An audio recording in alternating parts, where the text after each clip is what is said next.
সকাল থেকেই রাজশাহীর উপশহরের একটি ছোট্ট ভাড়া বাসায় উৎসবের আবহ।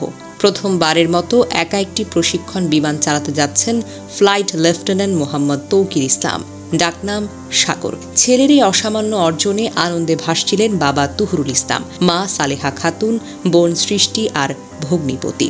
বাবা বলেছিলেন, আমার সাগর আকাশে উড়বে, নিজের হাতে উড়োজাহাজ চালাবে।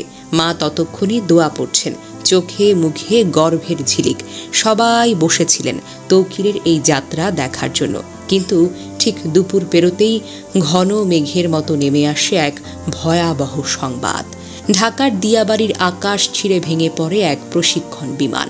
বিধ্বস্ত হয় মাইলস্টোন স্কুল অ্যান্ড কলেজের একটি ভবন। প্রাথমিক খবরে জানা যায়, বিমানটিতে ছিলেন বৈমানিক তৌকির ইসলাম। একদিকে দেশের মানুষ স্তব্ধ, অন্যদিকে রাজশাহী সেই ঘরটিতে থেমে যায় সমস্ত উচ্ছ্বাস। পর মুহূর্তে শুরু হয় কান্নার হাহাকার, উৎকণ্ঠার প্রলেপ।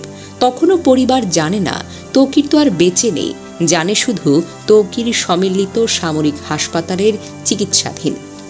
ঢাকায় ছুটে যেতে চায় বাবা মা। বিমান বাহিনী দ্রুত ব্যবস্থা করে দেয় বিশেষ হেলিকপ্টারে। বিকেল 4:30টায় তৌকিরের বাবা মা বোন ভগ্নিপতি হেলিকপ্টারে চড়ে ঢাকার পথে। কিন্তু তখনও তাদের জানানো হয়নি সাগর তো আর ফিরবে না। রাজশাহীর সেই আশ্রয় ভবনের সামনে তখনও ভিড় জমেছে সাংবাদিক, প্রতিবেশী ও সাধারণ মানুষের। ভেতর থেকে কান্নার রোল আসছে থেমে থেমে। বাড়িতে তখনও আছেন তৌকিরের নানা, নানি ও খালা। বাহিরে দাঁড়িয়েই মামা মোতাকাব্বির চেষ্টা করছেন ভাঙা কণ্ঠে সবার প্রশ্নের উত্তর দিতে। তিনি বলেন, সাগর ল্যাবরেটরি স্কুলে 7ম শ্রেণী পর্যন্ত লেখাপড়া করেছে। এরপর পাবনা ক্যাডেট কলেজে 2017 সালে বিমান বাহিনীতে যোগ দেয়। বছরখানেক আগে বিয়ে করেছিল একটা বেসরকারি বিশ্ববিদ্যালয়ের শিক্ষিকাকে। আরও একটু থেমে বলেন, তারা যখন ঢাকায় রওনা হলো তখনও ভাবছিল সাগর হয়তো বেঁচে আছে। সাগর অর্থাৎ ফ্লাইট লেফটেন্যান্ট তৌকির ইসলাম। শেষ মুহূর্তেও নিজের প্রাণ রক্ষার সুযোগ ছিল তার সামনে। চাইলেই ইজেকশন সিটে চাপ দিয়ে প্যারাশুটে লাফ দিতে পারতেন, কিন্তু না, তিনি চেষ্টা করেছেন বিমানটিকে জনবহুল এলাকা থেকে দূরে সরিয়ে দিতে।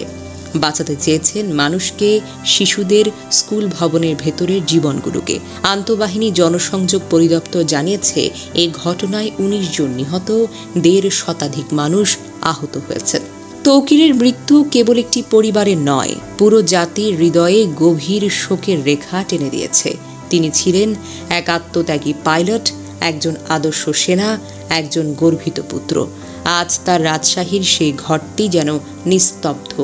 দরজার সামনে স্যান্ডেল জোড়া একা দাঁড়িয়ে, যেন সাগরের অপেক্ষায়। তিনিও তো কথা দিয়েছিলেন, বাড়ি ফিরব মা। আকাশ ছুঁয়ে ফিরেছেন, কিন্তু নিথর, নিস্তব্ধ, এক গভীর শোকের চাদর মোড়ানো হয়ে।